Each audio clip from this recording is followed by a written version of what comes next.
আসসালামাইকুম। এসডিএস ফালতু কথায় আমি সোহেল আপনাদের স্বাগত জানাচ্ছি। বরাবরের মতো আমাদের অনুষ্ঠানে একজন মেহমান থাকেন, আজকেও একজন মেহমান এসেছেন। তিনি অতি পরিচিত একজন ব্যক্তি। আজকে তার সাথে দেখা, তাকে বললাম যে আমাদের চ্যানেল আমাদের স্টুডিওতে আসেন, কিছু কথা আছে। উনি এসেছেন, উনাকে আমন্ত্রণ জানাচ্ছি। ভাই প্লিজ আপনি চলে আসুন।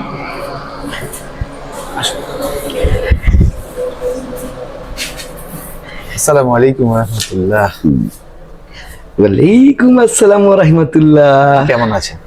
আলবিদা মাহে রমজান, আলবিদা মাহে রমজান। আলহামদুলিল্লাহ ভালো আছি। হ্যাঁ, রমজান অবশ্য শেষের দিকেই, আহা, এই জন্য আপনাকে শুভেচ্ছা। দুঃখ ভারাক্রান্ত কিসের হৃদয় নিয়ে দুঃখ বলতে পারি। ভারাক্রান্ত? মানে রমজান মাস চলে যাচ্ছে, ও পবিত্র মাস। হ্যাঁ, এটা তো অবশ্যই অবভিয়াসলি রমজান আসে মানুষকে অনেক কিছু শিক্ষা দিয়ে যায়।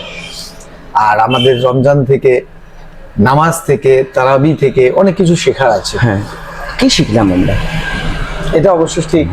আল্লাহ রাসূল সাল্লাল্লাহু আলাইহি ওয়াসাল্লামের একটা হাদিসও আছে জি, যে দোলনা থেকে কবর পর্যন্ত জ্ঞান অর্জন করো। শিক্ষা বা জ্ঞান অর্জন করো। জি জি, আপনার সাথে আমি তা আপনি রোজা তো আছেন।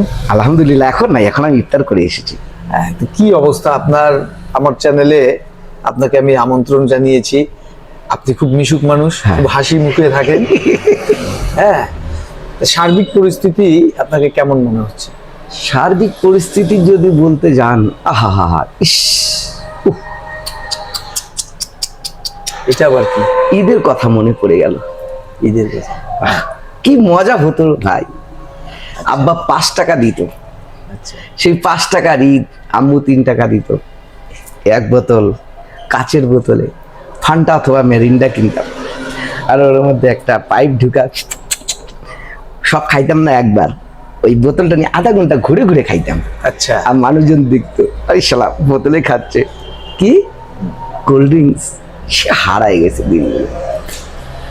ইস, কি সুন্দর দিন ছিল আব্বার সাথে। আহা হা হা হা, বাজারে যাইতাম, কাপড় টাপড় কিনতাম। এখন সে ইমেজটা বা আমেজটা লাগে না, না? একবারের ঘটনা আপনাকে বলি, শুনেন। রাত্রে 12:30টার সময় বললো চাঁদু। আচ্ছা, আমি প্রায় ঘুমিয়ে পড়েছিলাম। নতুন জামা কাপড় বিছানার মধ্যে রাখে, স্যান্ডেল টিলতাম, বারবার দেখতাম, আবার রাখতাম, কাপড় দেখতাম, আবার রাখতাম। কেন? আগামীকাল ঈদ আছে, নতুন পড়বো। আচ্ছা, ব্যাগ গাইবার ক্যাপ কিনছিলাম আব্বার সাথে যায়। আচ্ছা। কিনে নিয়ে আসলাম। আসার পর রাত্রের বেলা প্রচুর ভিড় মার্কেটে। ওই সত্যি এত, এখন তো অটো আছে, আপনার হচ্ছে অটো চালক, রিক্সা আছে, সে সময়গুলো ছিল না। প্যাডেল চালিত প্যাডেল চালিত রিক্সা ছিল, এই যে যাইতাম ভাই। আহা হা, সেই দিনগুলো, উস, প্রচুর ভিড়। একটা রিক্সার সাথে একটা রিক্সা ধাক্কা লাগে গেল, ধাম করে পড়ে গেলাম। আচ্ছা, নাক টাক ফেটে গেছিল? আরে না, ওইটুকু উপর থেকে পড়লে কি ফাটে? কিছুই ফাটে নাই, কিন্তু ব্যথা তো পাই। এর মধ্যে আরেকটি ঘটনা আছে, এটা তো কাপড় চাপড়ে। তার আগে আব্বার সাথে আমি গেছিলাম পৌর বাজারে, বাজার করবে আব্বা। ঘি নিলাম, বাজার করলাম। বাজার করে রিক্সার জন্য দাঁড়িয়েছিলাম কোথায়? পৌর বাজারের গেটের এখানে। ভাই গেটের এখানে এত ফলমূল বিক্রি করে, কোনো কিছু দেখে আমার জিভে পানি আসলো না। রোজা ছিলাম ভাই, কি বড় বড় তেঁতুল গুলা যেভাবে সাজায় রাখছিল না। তখন আপনার বয়স কত ছিল? মানে মুখের মধ্যে মানে এখন তেঁতুলটা, কিন্তু রোজা ছিলাম, বারবার রোজা আছি। এই সময় আমার বয়স কত হবে? 12-13 বছর হবে আর কি, 12-13 বছর।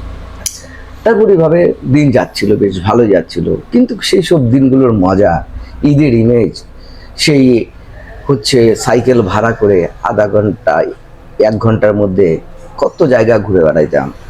আজকে সবকিছু আছে, সেই দিনগুলো নেই।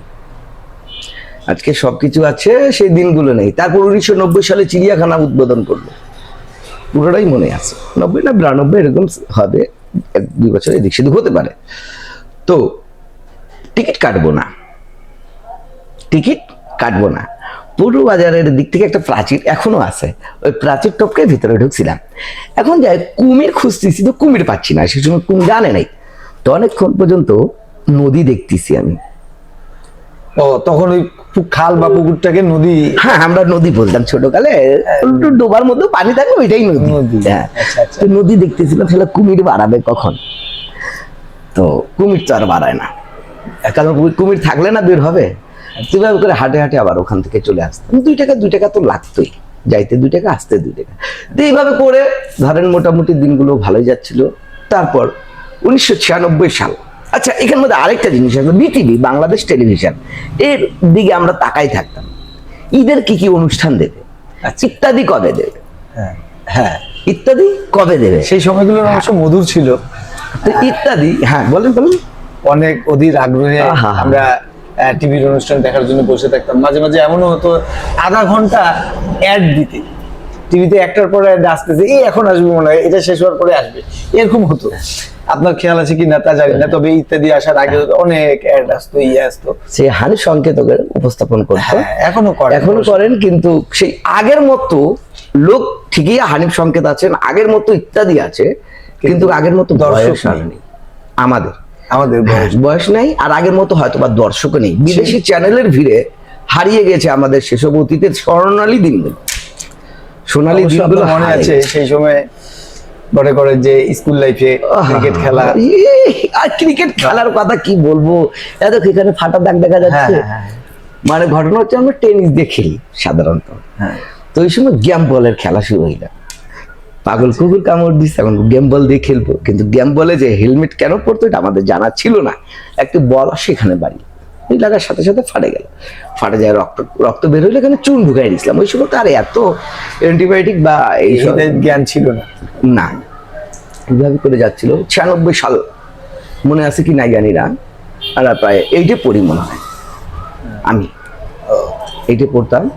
সেই সময় 2টা নক্ষত্রর উত্থান হয়েছিল, একটি হচ্ছে এলআরবির আপনার হচ্ছে আয়ুব বাচ্চু, আর নগর বাউলের জেমস, আরও তারপর আসছিল আর্কের হচ্ছে আপনার হাসান। তো গান একটা খুব সুন্দর গান ছিল আয়ুব বাচ্চুর গানটা, এখনো মনে পড়ে মাঝে মধ্যে, এখনো আমি গানের মধ্যে লাগাই শুনি, চোখ বন্ধ করলে হয়তো বা সেই দিনগুলোতে চলে যাই, কিন্তু আসলে চোখ খোলার পর সেই দিনগুলো আর পাই না। এখন তো চারিদিকে আপনার দালান, চারিদিকে গাড়ি, চারিদিকে সবার বাসায় বাসায় আপনার গাড়ি, বড় বড় বাড়ি, সে আগের মতো আন্তরিকতাও নাই যে আপনার সাথে দেখা হলো, ভাই সালাম আলাইকুম, চলেন আমার বাসায় সেমাই খায় যান ঈদের, বা বাচ্চারা দৌড়ে আসে যে ঈদের বকশিস দাও। এখন সেই একটাও দিন নেই, কিছুই নেই, শুধুমাত্র আমরা মানুষ আছি, মনুষ্যত্ববোধ হারিয়ে গেছে আমাদের মধ্যে। তো বিটিভিতে হানিফ সংকেতের ইত্যাদিতে আসলো হচ্ছে আপনার জেমসের কোন জেমসের গানটা গানটা আপনাকে আলোড়িত করে? জেমসেরটা পরে বলি, আইব বাচ্চুটা আগে আসছিল। আচ্ছা হ্যাঁ, এটা আইব বাচ্চু আগে আসছিল, তারপরে জেমসকে আনছিল, তারপরে আরকে হচ্ছে হাসান। তাজমহল একটা অ্যালবাম বের করছিল, তো আমরা অ্যালবাম ভরতাম, গান ভরতাম, একটা গান 5 টাকা করে নিয়ে নিত। হ্যাঁ 10 থেকে 12টা গান, হ্যাঁ ক্যাসেট, 10 থেকে 12টা গান 60 টাকায় লোড করে নিয়ে আসতাম নিউ মার্কেট থেকে, আর বাসায় এটাকে বাজাইতাম।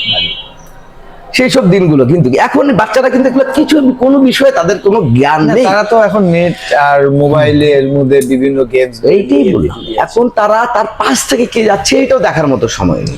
ওই মোবাইল মাথা নিচে করে আছে, মোবাইল টিপতেছে, দিন শেষ। তো জেমসের একটি গান, এই আয়ুব বাচ্চুর একটি গান আছে, সেই গানটি আমার খুব মনে পড়তেছে। কোন সুখের ছোঁয়া পেতে নয়, নয় কোন নতুন জীবনের খোঁজে, তোমার চোখে তাকিয়ে থাকা আলোকিত হাসি নয়। বাস, বেশি বললে আবার হারিয়ে যাবো সেই 96 সালে। তখন তো আপনার মোটামুটি ভালো বয়স। হ্যাঁ, এইটা পড়তাম তো বেলা। হ্যাঁ, কোনো কি এরকম কিছুতে পড়েছে? প্রেমে পড়েছে মন, প্রেমে পড়েছে। একতরফা ছিল নাকি? না না, 2 তরফাই ছিল। হাত কেটে রক্ত দিয়ে চিঠি লিখতাম। এখনকার যুগে আছে না, এখনকার দিকে মেসেঞ্জারে মেসেজ আছে, যত বোকা চ্যাট আছে, মিথ্যা কথা সব যত। আচ্ছা তুমি দেখো মেসেজে লেখো, হ্যাঁ, তারপর তুমি হচ্ছে কি কয় হলো গিয়া ভিডিও কল দাও, কিন্তু ওই চিঠি লেখার আবেগটা কি পাচ্ছ তুমি? যখন কাগজ কলম নিয়ে বসতা, তখন একের পর এক যে রোমাঞ্চকর অনুভূতি দিয়ে যে কথাগুলো বের হইতো, এগুলো আছে এখনো? এটা অবশ্য এখন পারবে না, যারা ছেলে পেলেরা আছে তারা হয়তো দেখা গেছে যে ওই হোয়াটসঅ্যাপে বা দেখা গেছে ইয়াতে তারা ওই আপত্তি গুলো ওইভাবে লেখা হয় না, না আবেগ আসবে না তো, তোমার হাত দিয়ে লিখছো আর তুমি ব্রেন থেকে ভেবে লিখছো, পার্থক্য অনেকটাই। এখানে যা আসছে আই লাভ ইউ, তাইলে না না আই লাভ সেই ইউ সময় দোতরফা চলতো, চলতো, আর খুব মজাদার ভাবেই চলতো। কোথাও বেরোতে গিয়েছিলেন?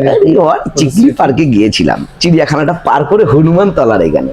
সেই চিকলি পার্ক এখনো আছে, কিন্তু চিকলি আগের পার্ক, মতো নেই। চিকলি পার্ক যে আছে সেটা নেই, আগে এখন যেটা হচ্ছে ছিল, বিনোদন কেন্দ্র আগে হয়েছে। পুরোটা বিল হ্যাঁ, ছিল, পুরোটা বিলের চারপাশে বিলের গাছ ছিল, গাছ ছিল, গাছের মধ্যে দুজন বসে থাকতাম। উফ, একের পর এক কথা চলছে, সুন্দর বাতাস, হ্যাঁ, উফ, মনোরম। আর সিমসাম ছিল, কোনো লোকের শব্দ ছিল না, শব্দ ছিল না যাতায়াত। এখন তো পার্ক টার্ক করে খুব সুন্দর মনোরম পরিবেশ করছে, নাই কিন্তু ছিল। সেই আবেগ বা ইমেজ বা সেই যে মনটা ওখানে বিনোদনের জন্য যাইতো, এখন তো কমার্শিয়াল ভাই, জাস্ট লাইক কপতি যেটাকে বলা হয়। এখন দেখেন, আপনি যদি যান আপনার প্রেমিকাকে নিয়ে, তবে কি আপনি বর্তমান চিকলি বিলে কি আপনি কথা বলতে পারবেন? প্রফেশনাল বাদে আর কোনো চলো কথা ওই যে না। হোটেলে একটু যাই, এই যে চা কিছু খাই, বা কফি খাই, এই মাছ আছে মাছকে খাওয়াই, হ্যাঁ। এই চরকি ঘুরতেছে চলো চরকিতে ঘুরি, এটাই। অথবা ওই যে ট্রেন আছে ট্রেনে উঠি, এই বাদে তুমি আর কোনো কিছু পাবা না। না। তুমি যে ঘাড়ে হাত দিয়ে যে অনুভূতিটা ছিল কথা বলার, সেই জিনিসটা পাবা না, এখন সেটা হ্যাঁ? নেই নেই নেই নেই। সেই বিদ্যুৎ চলে যাওয়ার দিনগুলো খেয়াল করো, যখন জেনারেটর ছিল না, যখন আইপিএস ছিল না, তখন কিছুই ছিল না। হই হই হই হই হই করে সব বাসা থেকে বের হয়ে যেতাম বাইরে, বসে আড্ডা মারতাম। মজা কয়বার দিত? একবার বিদ্যুৎ যাওয়ার মজা, একবার বিদ্যুৎ আসার মজা। কারেন্ট এখন আছে, কারেন্ট কোনটা হচ্ছে মজা আছে দেখো, তারপর না বিদ্যুৎ যাওয়ার মজা আছে না বিদ্যুৎ আসার মজা আছে। এখন এক বিদ্যুৎ কোন সময় গেল টেনে পাওয়া যায় না, আইপিএস জ্বলে গেল। চলে গেল। তো সেই সব দিনগুলো আসলে সোনালি দিন ছিল। দর্শক, আপনারা আপনাদের মনের আকুতি, মনের অনুভূতি, সেই সব দিনগুলোর স্মৃতির কথা যদি কোনো মনে পড়ে থাকে বা বলার মতো হয়, আমাদের কমেন্টস করে জানিয়ে আমরা অবশ্যই আমাদের চ্যানেলের মাধ্যমে আপনাদের কথাগুলোকে রিপ্লে করব। হ্যাঁ, এখানে আরেকটি জিনিস ছিল, সে সময় প্রেম করতাম, উঠতি বয়স, শেষ কথাই আলাদা, যা দেখতাম তাই ভালো লাগতো। তো চিঠি লেখার ভাষাগুলা কি ছিল শুনো, লিপির প্রাম্ভে আমি তোমার হারানো দিনের সাজানো কানন হতে তোমাকে জানাই একরাশ রজনীগন্ধা ফুলের অফুরন্ত শুভেচ্ছা। তারপর অন্তর নিড়ানোর জন্য অকৃত্রিম ভালোবাসা যা মানুষ তার অতি প্রিয়জনকে উপহার স্বরূপ প্রদান করে থাকে। এখন দেখো, আমি 1996 সাল বা 97 সালের কথাটা যেটা লিখছিলাম, সেটা নেয়ার অ্যাবাউট তোমার 28 বছর বা 30 বছর পর আমি সেই কথাটাই বলছি, সেই কথাটাই বের হচ্ছে। এখনকার বাচ্চারা যেটা মেসেজে লিখে পাঠাচ্ছে, তার থেকে 3 দিন পরে জিজ্ঞেস করিয়ে তো ওটা ডিলিট করে তুমি কি লিখছিলা, সেটা শর্ট করতে পারবে না। পারবে। আমি 30 বছরের পুরনো ইতিহাস তোমাকে বললাম, হিস্টোরি বললাম। এই জন্য এই আফসোসটা আপনার এই ক্ষেত্রে, সেই সময়টা চলে গেছে, আর ফিরে আসছে না। সেই নেপাল যখন আসলো ইন্ডিয়ার চ্যানেল, কি দিনগুলো ছিল। সে হাটে হাটে দূর থেকে খড়ি নিয়ে আসতাম হাতে করে, মা রান্না করবে, দাগ হয়ে যেত। অনেক দূর থেকে গোলা থেকে খড়ি নিয়ে আসতাম, রান্না হবে, ঈদের মজাই আলাদা। নখ কাটে নে, আজকে গোসল ভালো করে করে নে, কালকে ঈদ আছে, সকালবেলা তাড়াতাড়ি গোসল করবি, মানে পরিষ্কার হবে না, আজকেই গোসল করে নে। এখনকার সন্তানদের নাই, এগুলো কিছু বলার মতোও নাই তো। নিজে উঠে কখন ঘুমায়, কখন গোসল করে, কখন কিছু নেই, মজাই আলাদা। কাপড় পরায় দিয়ে এভাবে করে ধরে চুল আঁচড়াই দিত। ও, এখন 10-এর বাচ্চাকে তার মা এভাবে ধরে চুল আঁচড়াই দেবে? দেবেই না, কারণ তার স্টাইলে আলাদা। কেউ স্পার্ক করে, কেউ আমার মতো বাউলা হয়ে থাকে, কেউ এইভাবে থাকে, কেউ এইভাবে থাকে। কার দাড়ি বের হচ্ছে তো হোক, কারো এদিকে মোজ বের হচ্ছে তো হোক, কেমন মানে নিজেদের মধ্যে ভিতর থেকে যে স্ট্যান্ডার্ডটা আনবে, সে জিনিসটাও আনতে চায় না। দর্শক, আমাদের অনুষ্ঠান বিভিন্ন সময় বিভিন্ন ধরনের হয়ে থাকে। আজকে আমাদের যে অনুষ্ঠানটা আপনারা শুনছেন, আমাদের এক বড় ভাই, সিনিয়র ভাই, বন্ধু বৎসল মানুষ যিনি আসছেন, খুব আফসোস। আসলে আমারও আফসোস, ওনার কথা শুনে আমারও সেই সব দিনের স্মৃতিগুলো মনে পড়ছে। তবে সেন্সর বলা যাবে না, কিন্তু বিষয়টা হলো এটা কিন্তু আসলেই স্মৃতির পাতাতে যখন আচর দেওয়া হয়, পাতাটাকে যখন উল্টানো হয়, তখন কিন্তু খুব রোমাঞ্চকর মনে হয় যে ওই সময়গুলো কত সুন্দর ছিল।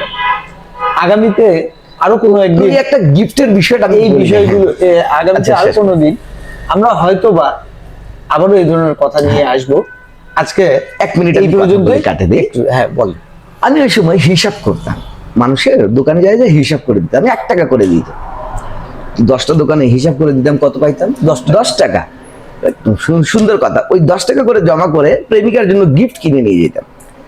কিন্তু এখন আফসোস যে সবকিছুই আছে, সেই গিফট দেওয়ার মতো মন মানসিকতা নেই। সেই ভিতর থেকে ইমেজটা সেই নেই, না, সেই না, না, আমেজ, না, সেই না। আবেগ এটা হয় একটা ম্যাচ অথবা একটা রেজার অথবা একটা তোমার হচ্ছে কলম অথবা একটা ঈদ কার্ড। ঈদ কার্ড আছে, দেখো ঈদ আসলে ঈদ কার্ডের দোকানে ভিড় লেগে যেত, যে ভাই আমাকে দেন, আমাকে দেন, আমাকে দেন। মেয়ে সুন্দর করে লিখে দিত।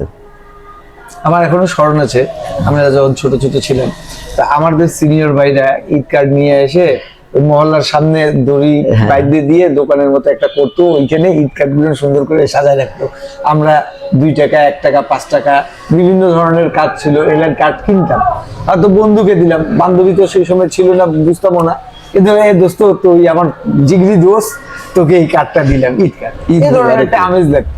যাই হোক দর্শক, আপনারা ভালো থাকেন, সুস্থ থাকেন এবং অবশ্যই সাবধানে থাকেন। আজকে এই পর্যন্ত। আল্লাহ হাফেজ।